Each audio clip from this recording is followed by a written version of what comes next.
In here, live. Go Blue with Stu. I am Stuart Douglass. We got Brendan, Quinn, and Ant Wright. What up, guys? What's happening? I don't know, man. I might need to reset my shit. Great start. Man. I love it. I'm good with it. Restart it. All right, hold on 1 second. I'll be back. All right. Hey, Stu, are you gonna have your Huh? you gonna put your jersey behind you at some point? At some point, but right now I just got just this that I didn't tell. Oh man. Oh, We're gonna keep going. We're gonna keep going, and we'll get BQ back. For sure. I really want to talk about the skills competition. Hey, me too, Dag. They was out And there the- bounce and the- passes. Dunk contest. Actually, the dunk contest was terrible. It's awful. The one kid missed 6 layups in that skills competition thing. I don't even was it Jackson Hayes? I don't even know who. I think it was Tyrese Maxey, right? With Yeah. the dude with Scotty Barnes, right? I would never want to be on one of those things. That was a hot mess. Yeah, that was NBA a hot mess. NBA All-Star stuff is I don't care anymore. I quit caring after a while. But we got obviously college basketball stuff to talk about. Juwan, so many things to talk about. I saw and listened to you a little bit with Jeff and Robbie. Just listening to Andy Katz. They're saying basically the Big Ten can hand out 2-game max suspension, 10K Yep. fine, but Mhm. the expectation is that Michigan is going to add on top of that. We're hearing Yep. 5 games. That'll be the rest of the season plus a Big Ten tournament game. Have you heard anything yet? We're all waiting on pins and needles. I don't know if you've heard anything. Not really. I kind of figured like 4 to 5 games. I'm not sure why they would stop it at 4, but anything less than 4, I'd be shocked at. Anything more, all the way up to being fired, I would not be surprised. So, yeah, anything under 4 games would shock me, honestly. Yeah, I mean we'll break down a little bit of what happened and the repercussions of all these things, especially for the players as well. I was thinking about this point today, and somebody brought it up. Well, the scuffle with Maryland Mhm. and the fact that he might have said, "I'll effing kill you," allegedly to Turgeon over and over, and this being like a big second strike, not just like another second strike, but like a big one. I mean, I don't think he's going to get fired, but that definitely this isn't new. Right. Now, the thing with Turgeon, like people are just like guessing in the like there's no proof that he said this or said that. Right. Like, all you can kind of know is that like, yo, this is his second like really bad fiasco that he's had. The only 2 that I've even like, when's the last time this has happened in the Big Ten hoops wise? He said the only 2 that I've really like, he's been in the center of it. It sucks because I really wanted coaching rivalries. I was all for it, and I was like, hell yeah, give me Howard versus Turgeon, give me Howard versus Izzo, and now he's just ruined it. Yeah. Went and ruined my enjoyment. Thanks. I don't know, man. Like with the Turgeon thing, I think not only the fact that it happened, we saw it, it was, kind of made for TV moment. Everyone just was able to just come flying in with their takes and blah, blah, blah. But like, more importantly, that thing rose to the level of having to go through the conference office. And like those conversations had to be happening. He was almost suspended for that Saturday game. Like that was on the table and it was in the discussion and it was being considered. And it obviously they didn't go through with it, but like there was a very real possibility of him missing that game. It was at Ohio State, the semifinal. Yeah. And that didn't happen. And the fact that didn't happen, I got to imagine there was some level of conversation like, hey, never again. We can't have coaches going at coaches on the court. You know what I mean? Like that had to have been addressed. So that means that there was a conversation had that was ignored. It's different when you are going words, blow for blow with words. But when you're Juwan at 6'8", 6'9", looming over a guy threatening him, like pointing fingers, and you are getting physically heated, I don't know. I mean, it's fun to see it, but then it's like, okay, well, then it's always on the verge of getting out of hand. And now I don't know. I mean, have we ever seen something like this with coaches? Like, you said no in Big Ten. I can't even think of college basketball. I can't even think of AAU. I can't even think of AAU. Like Robbie asked me that, and I'm just like that's never really happened. Like during a game, you see stuff happening. You see stuff happening like in the whether it's like parents or like maybe out in like the lobby or something out like in the parking lot, but like on the floor, I've never seen that. I mean, the closest I saw that was reference with. So Fran had his 2-game suspension. That was when he chased the officials up the tunnel, which is that was fun, but but it was also he got the 2 games and probably got hit with the fine too. Like that's the extent of like the league really having to come down on a coach for something beyond just arguing in game or whatever. I've never even seen. There's some camera angles I haven't seen yet of that Wisconsin assistant coach and Terrence and some of the physicality there, but like I still haven't even seen that before, where a player and a coach touch. Like I let alone a coach and a coach, and like it happened twice. With Sharif Chambliss and T. Will, and then with Krabenhoff, he comes in and he moves Falls and moves Williams. What did he do? Because I couldn't tell physically what he was doing to Falls and T. Will. Well, he pushed him with his left. Then he went with his right to T. Will. And then you could see like Juwan is like in the back, like looking at all this stuff, and then like snaps him immediately. Yeah. And like what sucks about that is the situation was already de-escalating. Like guard was already back. Juwan was back. Everybody needed to be exactly where they needed to be. If Krabenhoff just stayed back too, like it would have been dissolved right then and there, and we're not even having this conversation.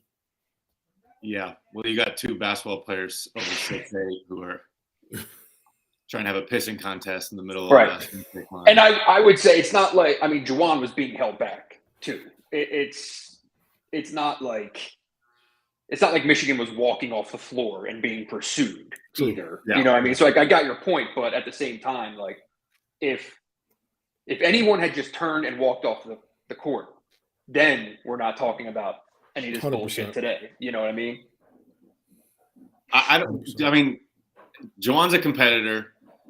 We've seen the high head before, but like we never talked. I always just think of Juwan as like chill, and the players like him, and yeah, he'll get amped up a little bit, but maybe this isn't a left field. It just seems like we haven't even. This is complete opposite of how we discuss Juwan in general. He's had his fair share of very his technical fouls have come very he'll snap like that on somebody. They were not hard to hand out. That's for sure. And I think he's got 11 or 12. Yeah, he's got 11 or 12 as a head coach. No. Yeah, very, very easy to hand out. And it's not something where he's like working on them throughout. And then he has like a little thing where he's like being held back by assistants because he went a little bit too hard. And like this dude jumps right in their face, just like give me a tech. Like very, very NBA player like.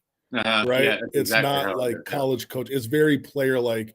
It's like, yo, team me up right now. And you know what I mean? It's like we've seen like the snap outbursts. And when I saw that with guard in the handshake line, I was like, yo, like he's about to snap on him. And if he snaps on him, Juwan just goes. You know what I mean? Yeah. He doesn't turn down very quickly. But that's unfortunate. I've never seen that either. I've never seen another coach put hands on another coach. Hey, Walker. Walker just sorry. Hey, he just does whatever. But I've never seen another coach like the beginning of it. Grab another coach by the arm, try and stop him like that. Like I've seen like pats on the shoulder or maybe like the chest even, but like a whole arm grab too. It's not an excuse for punching somebody in the face, but yeah. But guard has done that before. to Yeah. other coaches. I have seen him do that. Someone DM me. He was like, do you think if it was like a little white coach guard would grab him like that? And I was like, yes, because I've seen him do it.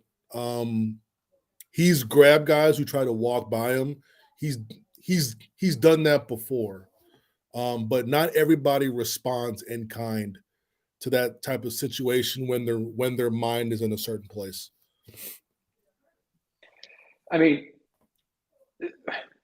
my take on the guard thing was very much like it's a common sense read the room spot. Like, guys not having a conversation here, man. You know, like probably not the time to try to even attempt it. So that was just kind of like, it was dumb. It was done, right? I don't think it warranted the collar grab that followed it. You know what I mean? And that was when it got up to like a 9. Then it became a 10, and then it went from beyond that, you know. But like, it was more like the common sense here. Yeah. Like, all right, this guy, like, look at his eyes, right? You're like, he ain't. This is not time for niceties. It's not gonna work out in anyone's favor. So, you know, you don't need. And like this whole, I wanted to explain to him like the 10-second rule. It's not your job to explain the rules to any other coaches, man. Like, just get out of the gym. And I'm not excusing Juwan like at all. And like that, the punishment's is gonna be what it is. But there is. I'm not saying guards equally accountable for what went down, but like you can say that he made some bad decisions in the moment. I thought it was a bad decision to be standing at half court staring down Juwan. And, you know, those two were making eye contact from 50 feet away, and he's nodding at him and saying, I'm right here. I'm right here. Well, first of all, like, let's be real about it. First of all, are you right there? Because I'm pretty sure if he darts across the court, you're turning around and you are gone in the other direction. Right? If we're being honest. But then, like, on the real side of it, though, like, the biggest problem was that the adults were the offenders in the situation. You know what I mean? And, like, Juwan, we can keep unpacking all the things that he did, and that it was just a bad look all the way around. He's really lucky that it wasn't 1,000 times worse. Because my thing with it, and I talked to Dylan about it this morning, and like the take would be, look, man, you're the head coach of the team, and you put your guys in danger. Because that thing, the second that hand went over the top and he made contact, right? I think that's when it really went to a level of possibly bad stuff happening. Yeah. You know what I mean? Yeah. That's when you're on the road, man. It's 18,000 versus 25. You know what I mean? So, I'm with you. Like that was the first big mistake, and then, you know, but at the other time there was a lot going on there that I don't think it's so cut and dry of, you know, people who should face some level of responsibility, punishment, whatever you want to call it. Yeah, it's hilarious that the players were the ones that exuded the most maturity. Like when Shafir Shambliss hit the ground, I just had obvious flashbacks to Malice of the Palace, and I was expecting all the players to just start throwing punches. And that Wisconsin kid just came out of nowhere and started doing it. And then once like that punch was thrown, Musa threw a punch, and then it was over. And I was like, I don't know how it de-escalated like that. I would imagine it like any other scenario, most scenarios, it would have just blown up. I'll say, you know, Quinn, you kind of hit on something there that I haven't even like some things when you're looking through something like this and evaluating something like this, you kind of gloss over some like big points. The fact that this started and ended because of adults, it wasn't any of the players. And I think that's the one unique part about this that I've never seen. Usually is something happens on the court between players that escalates, and then you get the coaches involved and staff involved. But this started and ended because of the coaches. And I think that's the more, I'd say, pretty embarrassing part about this, is that the ones who are supposed to be the leaders, the ones who are supposed to be, you know, leading these players, are the ones who were pretty childish in things. And this goes back to the last 2 minutes of the game. where Chucky Hepburn hits a big three, calls timeout, gets his subs in the game. Juwan is pressing the walk-ons at this point, trying to get steals and all that stuff.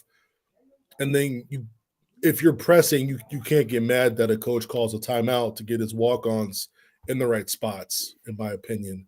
But still, that's still bickering back and forth amongst the coach. Yeah. These coaches are making millions and millions of dollars. So this stuff doesn't happen. Why are we being petty right now? And at the expense of these kids, at the expense of Johnny Davis had a hell of his second half. Holy moly. One of the greatest second halves that I've seen in Big Ten basketball. Good Lord. And nobody's talking about it, all because of what happened and what transpired after the game that has totally overshadowed everything. Yeah, Michael Finley had his numbers put in the rafters. I mean, it was just disappeared. Just disappeared in the ether, man. Does anyone even realize we're gonna do that again next game for him. We do. I think it was petulance and ego stuff from the adults in the room. It's funny to hear people being justifying one thing or another, and then saying you can't get angry that he called timeout. You can't get angry that he's pressing. And it's you have every right to both sides to be angry, but that doesn't matter. What matters that you both acted like children and one just escalated it. And to get to the point of the players being punished for this, well, one, I want to start out with what are I don't even know what the rumors are, the suspensions for players, for Musa, for Neath, for T-Will, what are they talking about? My guess is going to be 2 games for anyone on video throwing a punch would be my guess. Yeah. And that's based – and the thing is, people have closed ranks, man. People are not talking. It has been very quiet on all fronts in terms of leaks of where this thing stands. And I have some theories on why it's taking so long. But to answer your question, that would be my guess. Is that theories? Any theories you want to share with us? Are you saving that for the column? Is that for some Rutgers competition? You don't want them to No. I mean, I put it this way. So Michigan doesn't really have a leg to stand on when it comes to what the punishments are going to be, right? It's going to be the Big Ten's going to say, this is what we think, and Michigan will add or not add to that. And then I think there will also be some disciplinary stuff related to Juwan that never comes to light in terms of being put out there. It's going to be internal stuff. You know what I mean? My guess. Counseling, etc. Whatever, yeah. And the counseling could be public, but anything beyond that, I mean, I just think I wouldn't be surprised. The way these things typically go, there can be some stuff that's handled kind of in-house. But the point is, when it comes to working in concert with the Big Ten, they got to just kind of play it out, right? They're just go with it, for lack of a better term. Wisconsin, if the league is looking to suspend Greg Gard a game or Neath or any of those staff members or anything like that, I don't know if that's as cut as dry on a Monday, making a phone call to Wisconsin. Hey, these are your suspensions. I'm pretty sure I'm guessing Wisconsin's not going to be all right, cool. Yeah. I think it would be, we were on the other side. We were defending ourselves. We're the victims. Why should we be suspended for anything like that? If you issue these suspensions, we're going to appeal. So if it's not cut and dry on one side, the Big Ten is not going to announce one suspension and not the other. Right. It's got to be all one deal here, Michigan and Wisconsin and whatever they may be. So, and I'm not saying this for sure, but I thought it would be out by now. I thought it'd be done by now. And you're now getting into tonight's games, and this is still kind of hanging on. And if you release it tonight, it's going to be potentially during the games. Not awesome, I don't think. So why would it be taking this long? Obviously, the league's going to look at the video from every angle possible. The league's going to, I think, speak to the individuals involved. But at the same time, the video is the video. How hard is this to figure out? Just issue the suspensions and move on. You don't need it being, dragging into Tuesday. So if it does drag into Tuesday, why? You think That'd be my guess. You think Juwan, like they're waiting for? I mean, I imagine some press conference where Juwan can at least show some type of regret, but they're going to wait for the Big Ten to come down with something. You don't think that's going to happen? No. Like some kind of announcing of the punishments and then a public press conference for Juwan to get up there. Yeah, I do not see that happening. No, not at all. You think it's just going to be pushed and? I think it will be that the suspension's announced, and then they're just going to go about it as the next game. Phil Martelli's the head coach, assuming as many games as it goes, and then eventually Juwan returns, and he'll get asked about it in like the pre-press conference leading into his first game back. It's going to say, he did his part, and I think there'd be a better chance of him speaking to like somebody individually as opposed to putting a guy out in a press conference like that would not be the play. I don't think. Interesting. From the PR side, I would like the press conference, but it doesn't really matter. Yeah, what do you think, Ant? Well, I don't know, man. When it comes to all this stuff, the only thing that is hilarious is I just think it's funny how the whole people are focusing on the hit so much, because it's Juwan, 1, 2 is because it's a coach striking another coach. But it has been very a lot of lack of context has been going on, unfortunately, and there's been a lot of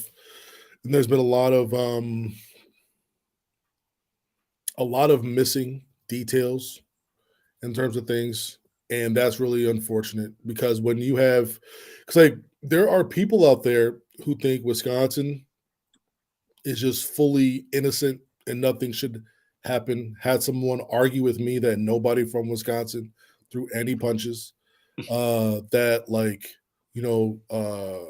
Krabenhoff had people were all over him, so why wouldn't he push people out the way? It's just been amazing, and I'm not sure what steps are going to be made to move forward, but has either coach apologized or come out with any sort of whether it's an apology to the university or not even to the other team? You know what I mean?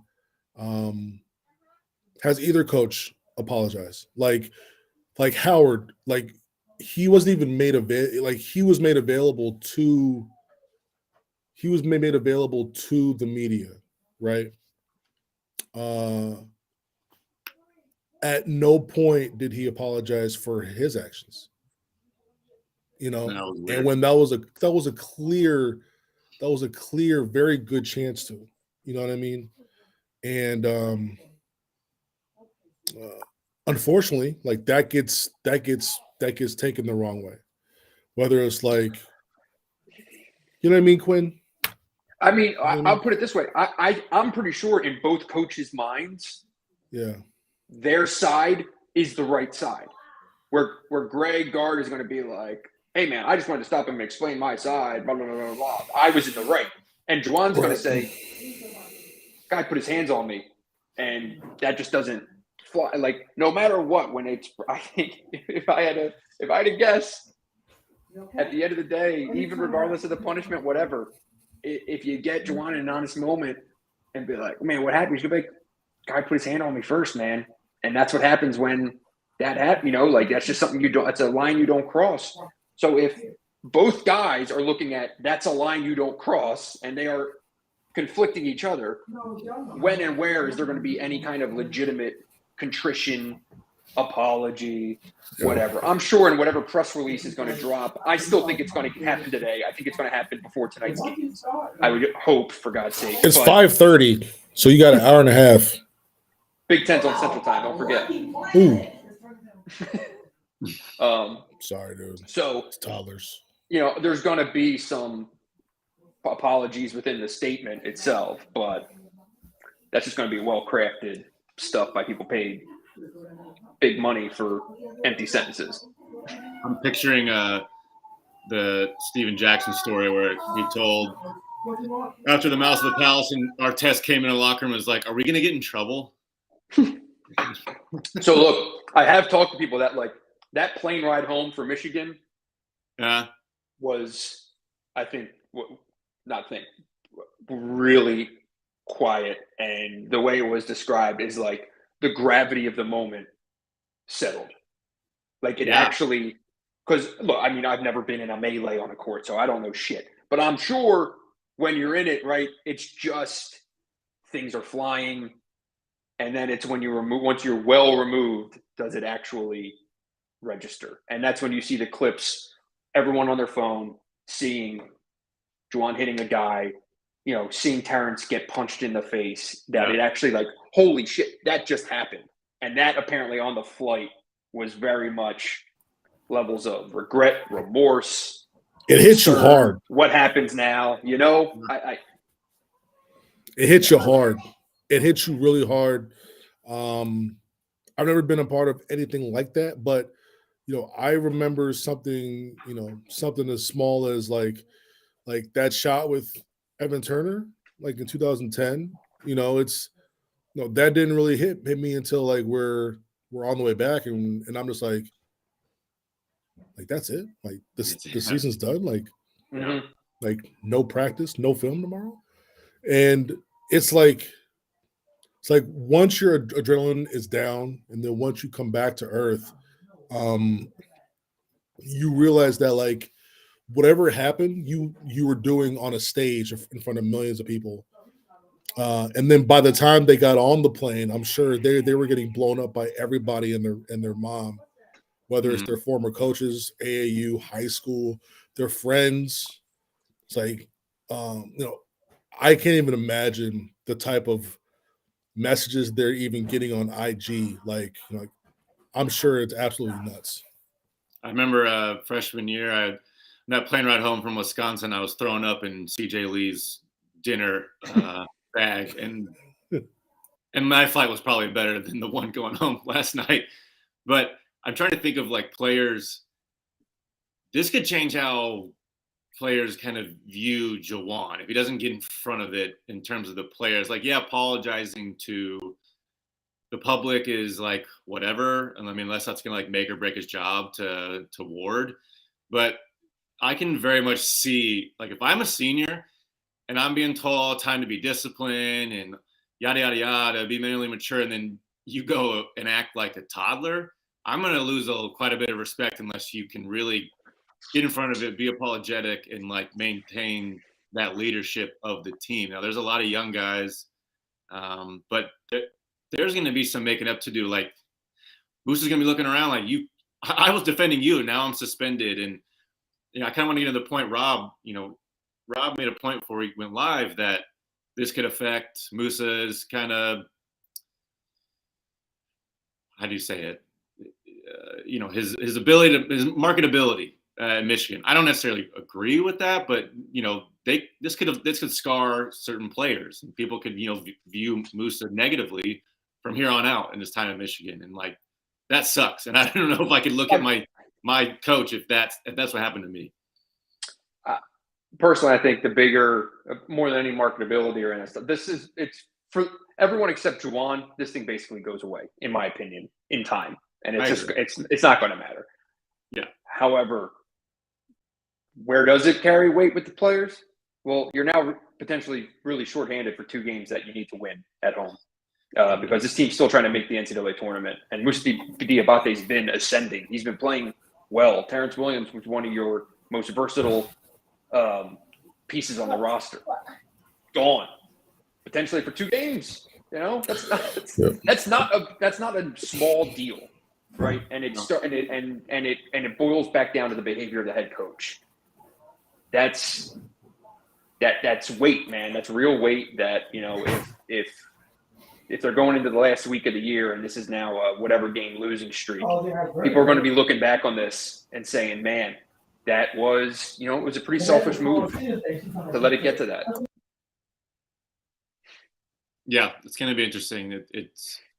a thing. It can make or break. You can rally around it, Mhm. or you can just turn around and be like completely done. And that next game is going to be super important. If they get blown out and things look terrible, I mean, it could just be an ugly end of the season, and then you'll get, more hoopla from Michigan fans calling for this and that. But now we're just waiting for meaningless words. But I'm much more curious what happens in the next few weeks, and even in like next year, beyond meaningless words and apologies. Granted, Do you think anything happens? Like, okay, so if you were to, come out with like who's going to get punished, you would say Juwan, Musa, T. Yep. Will, Yep. Neath. Yep. You think Krabenhoff? A game. Chambliss is going to get like Chambliss. three or four. I mean, this one you can't appeal. Guard will get one. I don't think Guard will get any. I don't know about Guard. I'll be curious because he's the big question. He's the big question for me because he stepped away and he stayed away. You can't grab, like, not in this context. Maybe in like if it's a grab and a one-off, and then there's nothing like a big blow. But this too televised, and it's now all over national TV where he's grabbing Juwan's arm. And I just don't think that was. I do think Michigan would take issue if it's multiple games for Juwan and nothing for Guard. I mean, that might not mean anything in terms of what actually comes to fruition, but I don't think that would just be met with like total agreement by Michigan's side of things. But that could be totally moot, right? Who cares what Michigan wants or doesn't want? No. I don't know. Any staff that wasn't actively de-escalating the situation should be suspended because that's like bullshit. The DX suck it guy, he can sit. Yeah, he can go. Hilarious. That's going to just. That was pretty funny. The GIF I don't even know who it was. Legend. What happened? He went with the guy on the sideline after the fracas is happening here. Did you not watch my video? Was breaking down. Where are you, Stu? This was the highlight of the whole thing. The guy, I think it was like the strength coach or something. He gives the DX suck it right on the sidelines. It was just that's funny, but that's a suspension. Give him a suspension. Wait, where is this video at? I think it was. Do you think it was Mark Vanderwettering? I don't know. That might have been the name thrown out there. I'm not sure. But any Wisconsin fans probably losing their mind listening to this. No, it was Jim Snyder for sure. Yeah. Look at his little smirk. Oh, that's 1,000% him. All right, Snyder. We got to end this thing. We're being pushed out for more live shows from Field 68. We're not that important. But any other final thoughts, comments, questions, concerns before we get out of here? Ugly situation all around. You don't like to see this stuff, unfortunately. And then it sucks that this has been, the front of the news for the past 24 hours. This is one of those things where like this publicity is not great at all whatsoever. It's a black mark for the program. It's a black mark for Michigan, and it's a black mark for Juwan Howard as well, where he will never overcome this, I don't think. And I don't think there's any he could win 10 national championships, and they're going to bring this up at his Hall of Fame speech. You know what I mean? So this will stick with him forever. And, you just got to just rise above it and keep it moving. You take your punishment, and that's it. Yeah, I mean, one way or another, Juwan's going to have to use this thing to get better, and you're going to have to look at yourself in the mirror and realize that, like, dude, that was that close to being a career ender, okay? If that had been a closed fist and hit that guy in the head, he's gone.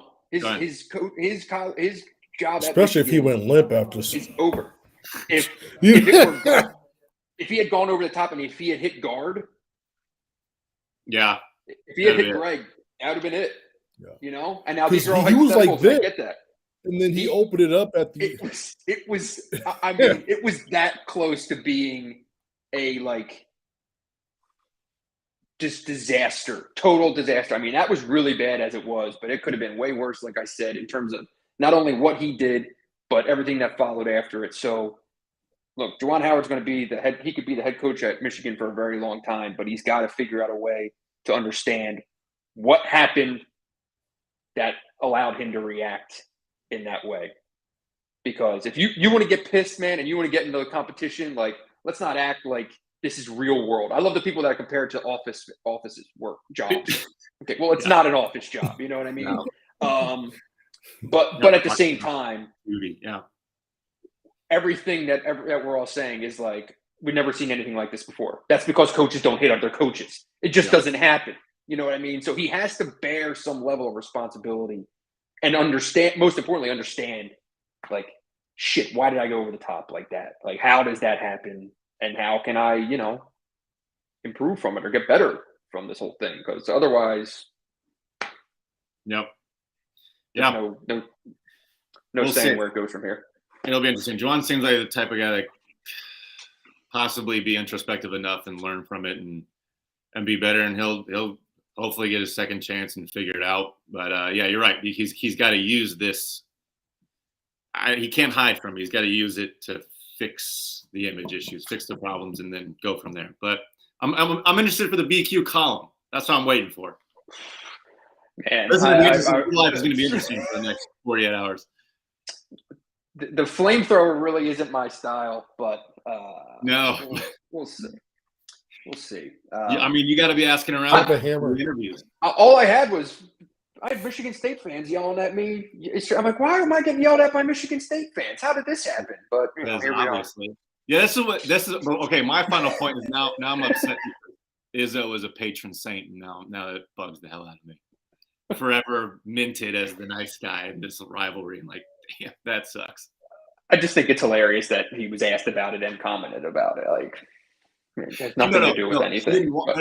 He didn't want to comment about it, but then he did because that's how nice of a guy he is. All right, he's such a pure soul. He's such a pure soul. You can tackle that one. Well, it was just funny. It was the irony there was not lost. Okay, we're out of here. We're getting pushed out. Thank you guys. Appreciate it. We'll see what the press conference comes down to, and I will be looking for that